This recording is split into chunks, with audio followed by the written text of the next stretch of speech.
ಯಾದಗಿರಿಯಲ್ಲಿ ಪಿಎಸ್ಐ ಅನುಮಾನಾಸ್ಪದ ಸಾವಿನ ಕೇಸ್ನ ವಿಚಾರಕ್ಕೆ ಸಂಬಂಧಪಟ್ಟಂತೆ ಈಗ ಬರ್ತಾ ಇರುವಂತಹ ಬಿಗ್ ಬ್ರೇಕಿಂಗ್. ಶಾಸಕ ಚೆನ್ನಾರೆಡ್ಡಿ ಹಾಗೂ ಶಾಸಕರ ಮಗ ಎಸ್ಕೇಪ್. ಎಫ್ಐಆರ್ ದಾಖಲಾಗ್ತಾ ಇದ್ದಂತೆ ಅಪ್ಪ ಮಗ ನಾಪತ್ತೆಯಾಗಿದ್ದಾರೆ. ಫೋನ್ ಸ್ವಿಚ್ ಆಫ್ ಮಾಡಿಕೊಂಡು ಅಪ್ಪ ಮಗ ಎಸ್ಕೇಪ್ ಆಗಿರುವಂತಹ ವಿಚಾರ ಗೊತ್ತಾಗ್ತಾ ಇದೆ. ಬಂಧನ ಭೀತಿಯಿಂದ ಇಬ್ರು ಪರಾರಿ ಆಗ್ಬಿಟ್ರ. ಎಫ್ಐಆರ್ ಆಗಿದೆ. A1 ಶಾಸಕರು, A2 ಶಾಸಕರ ಮಗ. ಈಗ ಇವರಿಬ್ಬರೂ ಕೂಡ ಎಫ್ಐಆರ್ ದಾಖಲಾಗ್ತಾ ಇದ್ದಂತೆ ಎಸ್ಕೇಪ್ ಆಗಿದ್ದಾರೆ. ಫೋನ್ ಸಂಪರ್ಕಕ್ಕೆ ಸಿಗ್ತಾ ಇಲ್ಲ, ಫೋನ್ ಸ್ವಿಚ್ ಆಫ್ ಆಗಿದೆ. ಸೊ ಸದ್ಯಕ್ಕೆ ಈ ವಿಚಾರಗಳು ಸಹಜವಾಗಿ ಅನುಮಾನಕ್ಕೆ ಕಾರಣ ಆಗ್ತಾ ಇದೆ. ತಮ್ಮ ವಿರುದ್ಧ ಕೇಳಿ ಬರ್ತಾ ಇರುವಂತಹ ಗಂಭೀರ ಆರೋಪಗಳ ಬಗ್ಗೆ ಸ್ವತಃ ಶಾಸಕರು ಸ್ಪಷ್ಟನೆಯನ್ನ ನೀಡಬೇಕಾಗಿತ್ತು, ಸ್ಥಳಕ್ಕೆ ಬರಬೇಕಾಗಿತ್ತು. ಅವರ ಕ್ಷೇತ್ರ ವ್ಯಾಪ್ತಿಯಲ್ಲಿ ನಡೆದಿರುವಂತಹ ಒಂದು ಘಟನೆ. ಆದರೆ ಈವರೆಗೂ ಸ್ಥಳಕ್ಕೂ ಬರಲಿಲ್ಲ, ಪ್ರತಿಕ್ರಿಯೆಯನ್ನು ಕೊಡಲಿಲ್ಲ. ಈಗ ನಾಪತ್ತೆಯಾಗಿದ್ದಾರೆ ಶಾಸಕರು ಮತ್ತು ಶಾಸಕರ ಮಗ.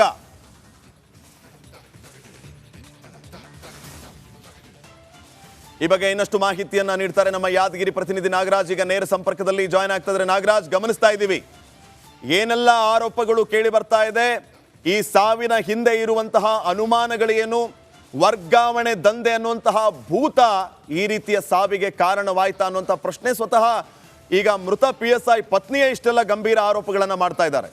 ಈಗ ನಮಗೆ ಮುಖ್ಯವಾಗಿ ಬೇಕಾಗಿರುವಂಥ ವಿಚಾರ, ಪೊಲೀಸ್ ಇಲಾಖೆ ಎಸ್ಪೆಷಲಿ SP ಅವರು ಈ ಬಗ್ಗೆ ಏನು ಕ್ರಮ ಕೈಗೊಂಡಿದ್ದಾರೆ ಈ ಕ್ಷಣದವರೆಗೂ? FIR ಕಾಟಾಚಾರಿಗೆ FIR ಮಾಡಿಬಿಟ್ರೆ ಆಯ್ತಾ? ಮುಂದೇನು? ಸದ್ಯಕ್ಕೆ ಏನೆಲ್ಲ ಬೆಳವಣಿಗೆ ಆಗ್ತಾ ಇದೆ?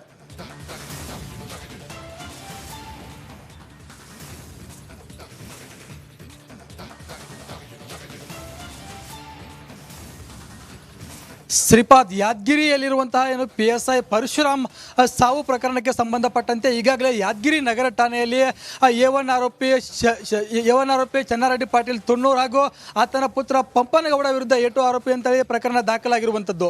ಆದರೆ ಈ ಒಂದು ಪ್ರಕರಣ ದಾಖಲಾಗ್ತಿದ್ದಂತೆ ಚೆನ್ನಾರೆಡ್ಡಿ ಪಾಟೀಲ್ ತುಣ್ಣೂರು ಆಗಿರ್ಬೋದು, ಆತನ ಪುತ್ರ ಪಂಪನಗೌಡ ಆಗಿರ್ಬೋದು, ಸದ್ಯ ಇವಾಗ ಪರಾರಿ ಆಗಿರುವಂಥದ್ದು. ಅಂತಂದರೆ ಈ ಒಂದು ಯಾವುದೇ ಒಂದು ಫೋನ್ ಸಂಪರ್ಕಕ್ಕೆ ಸಿಗದೆ ತಮ್ಮ ಮೊಬೈಲ್ಗಳನ್ನು ಸ್ವಿಚ್ ಆಫ್ ಮಾಡಿಕೊಂಡು ಇಲ್ಲಿಂದ ಕಾಲ್ಕಿತ್ತಿರುವಂತಹ ಮಾಹಿತಿ ಇವಾಗ ಲಭ್ಯವಾಗ್ತಾ ಇರುವಂಥದ್ದು. ಅಂತಂದರೆ ನಿನ್ನೆ ಏನು ಈ ಒಂದು PSI ಏನು ಮೃತಪಟ್ಟ ಬಳಿಕ ಖಾಸಗಿ ಆಸ್ಪತ್ರೆಗೆ ದಾಖಲಾಗಿತ್ತು. ಈ ಸಂದರ್ಭದಲ್ಲಿ ಪಂಪನಗೌಡ ಏನು ಸಂಜೆ 7 ಗಂಟೆವರೆಗೂ ಸಹ ಏನು ಅಲ್ಲಿ ಆಸ್ಪತ್ರೆಯಲ್ಲಿ ಇದ್ರು. ಅಂತಂದರೆ ಈ ಸಂದರ್ಭದಲ್ಲಿ ಅಲ್ಲಿ ಯಾರೂ ಬಂದಿರಲಿಲ್ಲ. ಅಂದರೆ ಸಂಘಟನೆ ದಲಿತ ಪರ ಸಂಘಟನೆ ಹೋರಾಟಗಾರರಾಗಿರ್ಬೋದು ಮತ್ತು ಕುಟುಂಬಸ್ಥರಾಗಿರ್ಬೋದು ಯಾರೂ ಸಹ ಅಲ್ಲಿ ಬಂದಿರಲಿಲ್ಲ. ಆ ಸಂದರ್ಭದಲ್ಲಿ PSI ಪರಶುರಾಮ್ ಶವ ಮತ್ತು ಆತನ ತಂದೆ ಮಾತ್ರ ಆಸ್ಪತ್ರೆಯಲ್ಲಿದ್ದರು. ಆ ಸಂದರ್ಭದಲ್ಲಿ ಏನು ಈ ಒಂದು ಪಂಪನಗೌಡ ಆಸ್ಪತ್ರೆಯಲ್ಲಿದ್ದರು. ಆದರೆ ಅದಾದ ಬಳಿಕ ಯಾವಾಗ ಅಲ್ಲಿ ಆ ಸಂಘಟನಾಕಾರರು ಬರ್ತಾರೆ, ತಮ್ಮ ಕುಟುಂಬಸ್ಥರು ಬರ್ತಿದ್ದಂತೆ ಏನು ತಕ್ಷಣ ಅಲ್ಲಿಂದ ಪಂಪನಗೌಡ ಕಾಲು ಕೇಳ್ತಾರೆ. ಅದಾದ ಬಳಿಕ ಆ ಬೆಳಗ್ಗೆಯಿಂದಲೂ ಸಹ ಯಾವುದೇ ಒಂದು ಸಂಪರ್ಕಕ್ಕೆ ಸಿಗ್ತಾ ಇಲ್ಲ ಅಂತ ಹೇಳ್ಬೇಕು. ಯಾಕಂತಂದರೆ ಈ ಒಂದು ಪ್ರಕರಣ ಯಾವಾಗ ಅವರ ತಲೆಗೆ ಉರುಳಾಗುತ್ತೆ ಅನ್ನುವಂಥ ಮಾಹಿತಿ ಅವರಿಗೆ ಕನ್ಫರ್ಮ್ ಆಗುತ್ತೋ, ಅದಾದ ಬಳಿಕ ಯಾದಗಿರಿಯಿಂದ ಇಲ್ಲಿಂದ ತಲೆಮರೆಸಿಕೊಂಡಿದ್ದಾರೆ ಅನ್ನೋಂಥ ಮಾಹಿತಿ ಸಹ ಇವಾಗ ನಮಗೆ ಲಭ್ಯವಾಗ್ತಾ ಇರ್ಬೋದು ಅಂತ. ಯಾಕಂತಂದರೆ ಈ ಒಂದು ಆರೋಪ ಅಂತಂದರೆ ಸುಮಾರು 30 ರಿಂದ 40 ಲಕ್ಷ ಕೇಳಿರುವ ಆರೋಪ ಹೊತ್ತಿರುವ ಬೆನ್ನಲ್ಲಿ ಏನು ಯಾಕಂತಂದರೆ ಈ ರೀತಿ ಅವರು ತಲೆಮರೆಸಿಕೊಂಡಿರೋದ್ರಿಂದ ಅವರು ಹಣ ಕೇಳಿರೋದು ಪಕ್ಕ ಅಂತ ಅನಿಸ್ತಾ ಇರುವಂಥ. ಯಾಕಂತಂದರೆ ಈ ಒಂದು ಆರೋಪದಲ್ಲಿ ಅವರು ಹಣ ಕೇಳಿಲ್ಲ ಅಂತಾಗಿದ್ದರೆ ಯಾದಗಿರಿಯಲ್ಲೇ ಇದ್ಕೊಂಡು ಈ ಒಂದು ತನಿಖೆಯನ್ನು ವಿಚಾರಣೆಯನ್ನು ಎದುರಿಸಬೇಕಾಗಿತ್ತು. ಆದರೆ ಪೊಲೀಸರು ಈವರೆಗೂ ಅವರನ್ನು ಬಂಧಿಸಲು ಸಹ ಹೋಗಿಲ್ಲ. ಆದರೆ ಈ ಒಂದು ಪ್ರಕರಣ ದಾಖಲು ಆಗಲು ಮುಂದಾಗ್ತಿದ್ದಂತೆ ಏನು ಅಪ್ಪ ಮತ್ತು ಮಗ ಇಬ್ಬರೂ ಸಹ ಈ ಬಗ್ಗೆ ಇನ್ನಷ್ಟು ಮಾಹಿತಿಯನ್ನ ನೀಡ್ತಾರೆ ನಮ್ಮ ಯಾದಗಿರಿ ಪ್ರತಿನಿಧಿ ನಾಗರಾಜ್. ಈಗ ನೇರ ಸಂಪರ್ಕದಲ್ಲಿ ಜಾಯ್ನ್ ಆಗ್ತಾ ಇದ್ದಾರೆ. ನಾಗರಾಜ್, ಗಮನಿಸ್ತಾ ಇದ್ದೀವಿ ಏನೆಲ್ಲ ಆರೋಪಗಳು ಕೇಳಿ ಬರ್ತಾ ಇದೆ, ಈ ಸಾವಿನ ಹಿಂದೆ ಇರುವಂತಹ ಅನುಮಾನಗಳೇನು, ವರ್ಗಾವಣೆ ದಂಧೆ ಅನ್ನುವಂತಹ ಭೂತ ಈ ರೀತಿಯ ಸಾವಿಗೆ ಕಾರಣವಾಯ್ತಾ ಅನ್ನುವಂಥ ಪ್ರಶ್ನೆ ಸ್ವತಃ ಈಗ ಮೃತ PSI ಪತ್ನಿಯೇ ಇಷ್ಟೆಲ್ಲ ಗಂಭೀರ ಆರೋಪಗಳನ್ನು ಮಾಡ್ತಾ ಇದ್ದಾರೆ.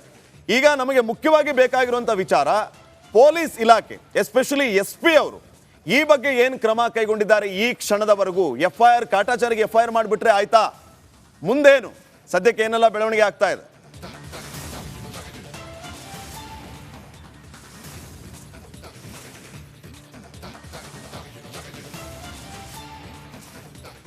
ಮೃತ PSI ಪರಶುರಾಮ್ ಯಾರು, ಇವರ ಹಿನ್ನೆಲೆ ಏನು ಅನ್ನುವಂತಹ ಪ್ರಶ್ನೆ ಇಲ್ಲಿ ಮೂಡುವಂಥದ್ದು ಸಹಜ. ಇವರ ಹಿನ್ನೆಲೆ ಮತ್ತು ಇವರು ಸೇವೆಗೆ ಹಾಜರಾದಂತಹ ಇಸುವಿ ಇಲ್ಲಿಯವರೆಗೂ ಏನೆಲ್ಲ ಆಯಿತು ಅನ್ನೋದನ್ನ ಒಂದ್ಸರಿ ಕ್ವಿಕ್ ಆಗಿ ನೋಡ್ಕೊಂಡು ಬರೋಣ. ಮೊದಲನೇದಾಗಿ PSI ಪರಶುರಾಮ್ ಅವರು ಕೊಪ್ಪಳದ ಸೋಮನಾಳದವರು. ಕಾರಟಗಿ ಹತ್ರ ಇರುವಂತಹ ಸೋಮನಾಳ ಅನ್ನುವಂತಹ ಗ್ರಾಮ ಇವರ ಹುಟ್ಟೂರು. ಕಳೆದ 2017ರಲ್ಲಿ ಇವರು PSI ಪರೀಕ್ಷೆಯನ್ನ ಬರೆದು ಆ PSI ಪರೀಕ್ಷೆಯಲ್ಲಿ ಉತ್ತೀರ್ಣ ಆಗ್ತಾರೆ 2017ರಲ್ಲಿ. ಅದಾದ ನಂತರ ಯಾದಗಿರಿಯ ಶಹಾಪುರದಲ್ಲಿ ಇವರ ಪ್ರೊಬೇಷನರಿ ಪೀರಿಯಡ್ ಆರಂಭ ಆಗುತ್ತೆ. ಪ್ರೊಬೇಷನರಿ ಆಗ್ತಾರೆ. ಯಾದಗಿರಿಯ ಶಹಾಪುರದಿಂದ ಇವರು ಕರ್ತವ್ಯವನ್ನ ಆರಂಭಿಸ್ತಾರೆ ಪ್ರೊಬೇಷನರಿ ಪೀರಿಯಡ್ ಅಲ್ಲಿ. ಅದಾದ ನಂತರ ಕಲಬುರಗಿಯ ಕಮಲಾಪುರದಲ್ಲಿ 1 ವರ್ಷಗಳ ಕಾಲ ಇವರು ಸೇವೆಯನ್ನ ಸಲ್ಲಿಸ್ತಾರೆ. 2017ರ PSI ಎಕ್ಸಾಮ್ ಅನ್ನ ಪಾಸ್ ಆಗಿ ತದನಂತರ ಶಾಪುರದಲ್ಲಿ ಪ್ರೊಬೇಷನರಿ ಆರಂಭ ಆಗಿ ಕಲಬುರಗಿಯ ಕಮಲಾಪುರದಲ್ಲಿ 1 ವರ್ಷ ಸೇವೆಯನ್ನ ಸಲ್ಲಿಸ್ತಾರೆ. ಅದಾದ ನಂತರ ಯಾದಗಿರಿಯಲ್ಲಿ ಸೈಬರ್ ಕ್ರೈಮ್ ಠಾಣೆಯಲ್ಲಿ ಇವರು ಇನ್ಸ್ಪೆಕ್ಟರ್ ಆಗಿ ಸೇವೆಯನ್ನ ಸಲ್ಲಿಸೋದಕ್ಕೆ ಆರಂಭ ಮಾಡ್ತಾರೆ. ಅಂದ್ರೆ ಸೈಬರ್ ಕ್ರೈಮ್ PSI ಆಗಿ ಇವರ ಕರ್ತವ್ಯ ಮುಂದುವರಿಯುತ್ತೆ. ಅದಾದ ನಂತರ ಅಂದ್ರೆ 2023ರಲ್ಲಿ ಯಾದಗಿರಿಯಲ್ಲಿ PSI ಆಗಿ ಸೇರ್ಪಡೆ ಆಗ್ತಾರೆ. ಯಾದಗಿರಿಗೆ ಇವರು 2023 ಅಂದ್ರೆ ಕಳೆದ ವರ್ಷ ಇವರು ಯಾದಗಿರಿಗೆ PSI ಆಗಿ ಸೇರ್ಪಡೆ ಆಗ್ತಾರೆ. ಯಾದಗಿರಿ ನಗರ ಠಾಣೆಗೆ ಕೇವಲ 7 ತಿಂಗಳ ಹಿಂದೆಯಷ್ಟೇ ಇವರು ಬರ್ತಾರೆ. 7 ತಿಂಗಳ ಹಿಂದೆ ಇವರು ಯಾದಗಿರಿ ನಗರ ಠಾಣೆಗೆ ಬರ್ತಾರೆ. ನಗರ ಠಾಣೆಯ ಪೋಸ್ಟಿಂಗ್ಗೆ ಬರೋಬ್ಬರಿ 30 ಲಕ್ಷ ರೂಪಾಯಿಯನ್ನ ಇವರು ಕೊಟ್ಟಿದ್ರು ಅನ್ನುವಂಥ ವಿಚಾರಗಳು ಕೂಡ ಈಗ ಕೇಳಿ ಬರ್ತಾ ಇದೆ. ನಗರ ಠಾಣೆಗೆ ಪೋಸ್ಟಿಂಗ್ ಆಗೋದಕ್ಕೆ ಇವರು ಕೊಟ್ಟಂತ ಅಮೌಂಟ್ 30 ಲಕ್ಷ ರೂಪಾಯಿ.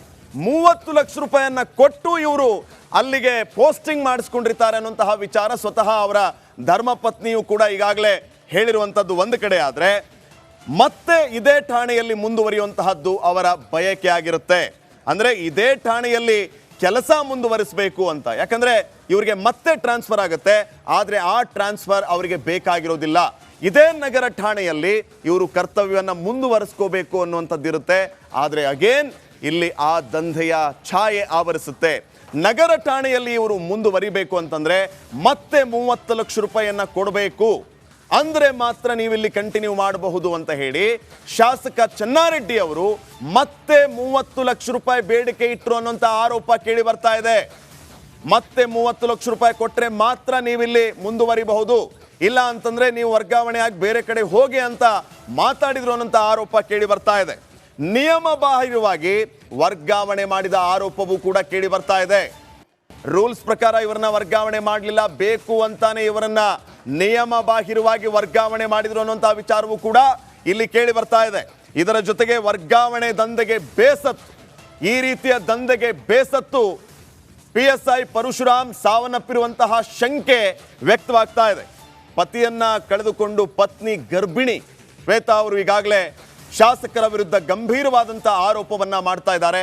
ಇಂಥವರ ವಿರುದ್ಧ ಕಠಿಣ ಕ್ರಮ ಕೈಗೊಳ್ಳಬೇಕು ಅನ್ನುವಂತಹ ಆಗ್ರಹ ಅವರಿಂದ ಕೇಳಿ ಬರ್ತಾ ಇದೆ.